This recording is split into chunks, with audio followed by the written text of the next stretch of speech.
हे student, welcome once again. बच्चों, इस video में हम लोग क्वेश्चन नंबर 3 सॉल्व करेंगे 14.3 एक्सरसाइज का। यहाँ पर जैसे आपको क्वेश्चन नंबर 2 में मैंने आपको सॉल्व करना सिखाया था ना, कॉमन लेकर के, उसी तरीके से आप इसको भी सॉल्व करो। कॉमन लेकर के एकदम आसानी से सॉल्व करना इसको आप सीख सकते हो।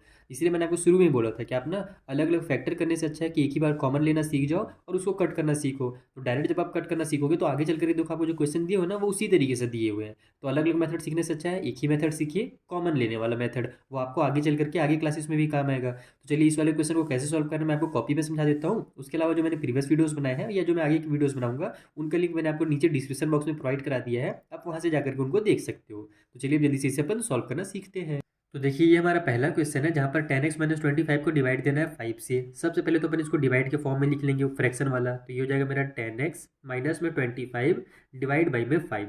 अब आप देखो इन दोनों में कॉमन क्या मिल रहा है। तो यहाँ पर आप देखोगे कि ये भी 5 के टेबल में आता है और ये भी 5 के टेबल में आता है, यानी दोनों में से अपन 5 को कॉमन ले सकते हैं। तो इसको आप ऐसे ले लो, 5 को जैसे अगर बाहर निकालोगे तो यहाँ पर आपके पास 2x बच जाएगा, क्योंकि 5 2 जा 10 हो जाएगा और ये x उतर जाएगा। उसी तरीके से माइनस की साइन है तो माइनस की साइन लगा लो और यहाँ पर 5 लिख दो, क्योंकि 5 के टेबल में 5 टाइम पे ही 25 आता है। 5 5 जा 25। तो कॉमन लेने का मतलब ही होता है कि आप उसको क्या कर रहे हो, शॉर्ट फॉर्म में लिख रहे हो। जहाँ पर आप मल्टीप्लाई करोगे तो वो आपका इस तरीके से आएगा। तो अगर आप इसको ब्रैकेट को हटा करके आपस में मल्टीप्लाई कर दो तो आपका यही आना चाहिए। तो देखो 5 2 जा 10x आ जाएगा और 5 5 जा 25 आ जाएगा। नीचे में ये जो 5 है इसको एज इट इज उतार दीजिए। अब देखो यहाँ पर भी 5 आ गया, यहाँ भी 5 आ गया, दोनों को कर दो आपस में कैंसिल। तो बचेगा क्या मेरे पास, 2x माइनस में 5। तो बस यही इसका आंसर हो गया। देखा कितना सिंपल था। जैसे आपने 2 नंबर वाला सॉल्व किया सेम उसी तरीके से थर्ड नंबर वाला भी आपका सॉल्व होगा। चलिए आगे के जो इसके क्वेश्चन है उसे सॉल्व करते हैं। तो ये हमारा सेकंड क्वेश्चन है। लगता है ये जुड़वा भाई है इस पहले वाले की तरह ही, क्योंकि यहाँ पर भी 10x माइनस 25 था, यहाँ पर भी आ गया है। तो कोई दिक्कत नहीं, आइए सॉल्व करते हैं। पहले तो अपन लिख लेंगे 10x माइनस 25 और डिवाइड बाई में हमारे पास है 2x माइनस में 5। हम जानते हैं कॉमन लेंगे तो ये इतना ही बनेगा जैसे पहले बना था। तो 5 ब्रैकेट में 2x माइनस 5 लिख लेता हूँ मैं डायरेक्ट, क्योंकि पहले ही मैंने इसको कॉमन लिया है। तो टाइम वेस्ट नहीं करेंगे बार बार वही चीज़ सीख करके। और यहाँ पर नीचे में 2x माइनस में 5 पहले से है। तो देखो पहले हमारे पास नीचे का 5 और ऊपर का 5 कट हुआ था। इस बार ऊपर का 2x माइनस 5 और नीचे का 2x माइनस 5 कैंसिल हो रहा है। तो बचेगा क्या हमारे पास, ये केवल 5 बच जाएगा। तो इसका आंसर 5 हो गया। देखा कितना सिंपल था। चलिए थर्ड वाला सॉल्व करते हैं। तो ये हमारा थर्ड नंबर का क्वेश्चन है। इसको मैंने डायरेक्ट इस तरीके से फ्रैक्शन के फॉर्म में लिख लिया है, क्योंकि बार बार अगर ऐसे लिखूंगा ना तो टाइम वेस्ट होगा हमारा। आप जानते हैं कि अगले स्टेप में आपको यही करना है। तो मैंने इस तरीके से लिख लिया क्वेश्चन को। अब सबसे पहले देखो क्या कट हो रहा है, जो कट हो रहा है ना उसको कट कर लो, उसके बाद कॉमन लो। या फिर हो सके तो आप जैसे मतलब जो आपको ईजी लगे ना आप वो कर सकते हो। आप डायरेक्ट कट भी कर सकते हो, या फिर अगर आपको मन करे कि नहीं मैं पहले कॉमन ले लूँ उसके बाद पूरा एक ही साथ कट करूंगा तो वो भी आप कर सकते हो। तो मैं जैसे यहाँ पर देख रहा हूँ कि 5 और 10 कट हो रहा है तो मुझे बहुत मन करता है कट करने का। मैं पहले से इसको कट कर लेता हूँ। 5 टू जा मेरा 10 हो जाएगा, तो नीचे वाला 5 का खेल खत्म। ऊपर मेरे पास 2y बचा है। अब यहाँ पर से देखो कि आपको क्या कॉमन मिल रहा है। तो इसमें 6 है, इसमें 21 है। दोनों जो है वो 3 के टेबल में आते हैं। 3 2 जा 6 होता है और 3 का 7 जा टेबल पढ़ते हैं तो 21 आ जाता है। तो दोनों में से मैं 3 बाहर ले सकता हूँ। ध्यान रखना कि 2y हमारे पास पहले से है, तो मैं 2y लिख लेता हूँ। ठीक है, मल्टीप्लाई की साइन लगा लो क्योंकि ये सभी आपस में मल्टीप्लाई में है। 3 बाहर ले लिया हमने, तो बचा क्या मेरे पास, यहाँ पर से 2y बच जाएगा, क्योंकि 3 2 जा 6 होता है मेरा और ये y उतर जाएगा। उसके बाद प्लस की साइन लगा करके यहाँ पर मैं 7 लिख लूंगा, क्योंकि 3 7 जा ही 21 होता है। डिवाइड बाई में हमारे पास 2y प्लस में 7 बचा हुआ है। अब देखो आप यहाँ पर भी 2y प्लस 7, यहाँ भी 2y प्लस 7, दोनों को कर देता हूँ मैं आपस में कैंसिल। तो ये मेरा 3 2 जा हो जाएगा 6। अब मल्टीप्लाई करके लिख लो डायरेक्ट आंसर, 3 2 जा 6 और ये y का y उतर गया। ये हो जाएगा थर्ड वाले का आंसर। सिंपल बना करके सॉल्व कीजिएगा, इजी लगेगा। और उसको कॉम्प्लिकेट बना दीजिएगा ज़्यादा तो टफ लगने लगेगा। तो एकदम सिंपल मेथड से सॉल्व कीजिए। चलिए अगला क्वेश्चन भी करते हैं इसी तरीके से।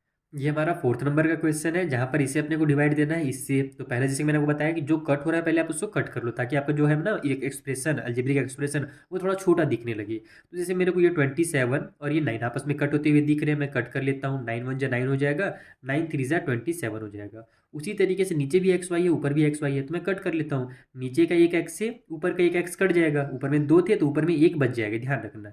उसी तरीके से नीचे के एक वाई से ऊपर का भी एक वाई कट जाएगा, तो ऊपर में हमारे पास 2 वाई थे तो एक वाई बच गया। हमारे पास अब बचा क्या है यहाँ पर, उसको मैं उतार लेता हूँ। 1 है तो 1 को लिखने की जरूरत नहीं है, केवल ये एक्स वाई बचा ऊपर में, तो मैं एक्स वाई को लिख लेता हूँ। उसी तरीके से नीचे में हमारे पास ये 3 बचा हुआ है तो मैं यहाँ पर 3 लिख लेता हूँ। इन दोनों को यानी कट किया हमने आपस में, तो ऊपर में एक्स वाई बचा और नीचे में केवल 3 बचा है। अब यहाँ पर देखो कि आपके पास कॉमन क्या मिल रहा है। नीचे में तो अपने पास कुछ कॉमन नहीं है, तो z माइनस 8 इसको एज इट इज उतार दो। यहाँ पर मल्टीप्लाई की साइन लगा करके आपको जो भी कॉमन मिल रहा है ना वो आप यहाँ से निकाल लो। आप मल्टीप्लाई की साइन नहीं लगाओगे तो आप इसको ब्रैकेट में कर देना, ताकि अलग अलग पता चले कि ये पहले से हमारे पास बचा हुआ है। ठीक है, तो दोनों देखो आप 3 का टेबल में 3 भी आता है और 3 के टेबल में 24 भी आता है, तो दोनों में से मैं 3 को कॉमन ले सकता हूँ। तो ब्रैकेट के अंदर क्या बचेगा मेरे पास, देखो 3z में से हमने 3 बाहर निकाल दिया तो z बच गया, तो z को लिख लो, माइनस की साइन लगा लो।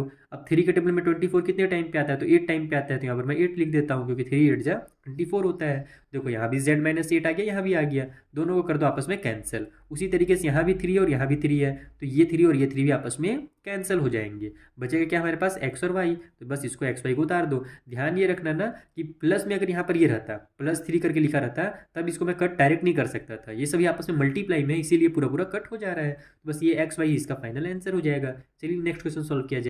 देखो ये हमारा 5th नंबर का क्वेश्चन है, जिसे बहुत बड़ा बनाने की कोशिश की गई है ताकि बच्चे डर जाएं, लेकिन बच्चे अगर हमसे पढ़ रहे हैं तो उनका कॉन्सेप्ट क्लियर है, और कॉन्सेप्ट क्लियर है तो किसी भी क्वेश्चन से डरने की जरूरत नहीं है। पहले तो हम लोग इसके हाथ पैर तोड़ देते हैं और इसको छोटा बना देते हैं। हाथ पैर तोड़ने का मतलब इसको छोटा बनाना है ना, कटपीट करना है, तोड़ मत देना किसी का पकड़ करके। तो देखो ये मेरा 96 144 दोनों मेरे 12 से कट हो रहे हैं। यहाँ पर साफ साफ दिख रहा है कि 144 जो होता है वो 12 का स्क्वायर होता है, 12 × 12 इक्वल टू 144 होता है। उसी तरीके से हम लोग का कितने टाइम पे आता है, ये 8 टाइम पे आता है। 8 मतलब 12 9 जा 96 हो जाता है, तो 12 8 जा हमारा हो जाएगा 96। 12 8 जा ही होता है ना, हाँ 12 8 जा ही होता है।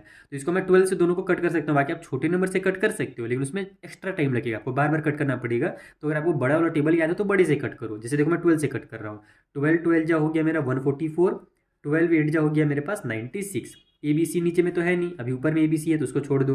बाकी ये एक बार और मुझे कट होते हुए दिख रहा है, दोनों देखो 4 के टेबल में आते हैं ना, 2 के टेबल में भी आते हैं दोनों, है ना। लेकिन हम लोग 2 से इसलिए कट नहीं कर रहे हैं क्योंकि उससे 2 से एक बार करूंगा, फिर अगली बार फिर 2 से करना पड़ेगा, तो टाइम वेस्ट नहीं करने का, बड़े नंबर से कट करो। 4 से हो रहा है कटना, 4 से कर दो।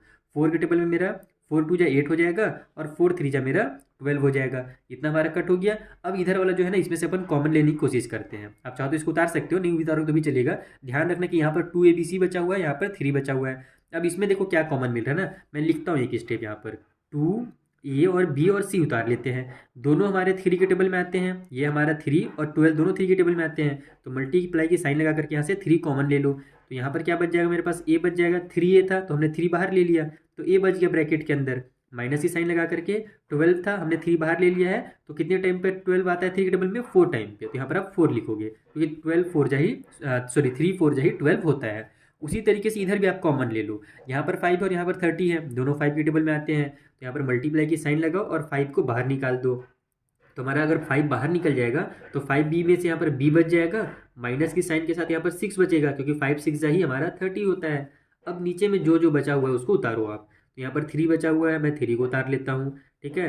ब्रैकेट के अंदर मेरे पास A-4 है तो A-4 लिख लेता हूँ। उसी तरीके से यहाँ पर B-6 है तो B-6 लिख लेता हूँ। कट क्या क्या रहा है, तो यहाँ पहले तो मैं 3 से 3 को उड़ा देता हूँ, ये दोनों आपस में कट हो रहे हैं। A-4 ये भी कट हो रहा है, B-6 ये भी कट हो रहा है। तो बचा क्या, नीचे में कुछ नहीं बचा, 0 है, उसको 0 मतलब 1 छुपा हुआ है तो 1 लिखने की जरूरत है नहीं। ऊपर में हमारे पास 5 और ये 2 बचा हुआ है, सभी मल्टीप्लाई में है ना, तो 5 और 2 का मल्टीप्लाई कर दो, 5 2 जो हो जाएगा 10, A और B और C, तो ABC आ गया। तो देखा कितना बड़ा क्वेश्चन था, और आंसर आ रहा है ABCD, जो कि आपने कक्षा पहली में क्लास 1 में पढ़ा हुआ है। तो एकदम इजी क्वेश्चन था, भले दिख बड़ा रहा था, बनेगा एकदम आसानी से, आपका बस बेसिक क्लियर होना चाहिए। खत्म हो गया क्या, क्या और बचा हुआ है, थर्ड का 5 बचा, 5 ही क्वेश्चन था। यहाँ पर हमारा ये जो क्वेश्चन है, क्वेश्चन नंबर 3 यहाँ पर कंप्लीट होता है। आई होप आपको बहुत अच्छे समझ में आ गया होगा। कुछ भी डाउट है तो आप उनसे इंस्टाग्राम के थ्रू पूछ सकते हो। मिलेंगे हम लोग नेक्स्ट वाले वीडियो में, जहाँ पर जो आगे क्वेश्चन है उनको भी इसी तरीके से सिंपल मेथड में सीखेंगे सॉल्व करना। Thank you for watching.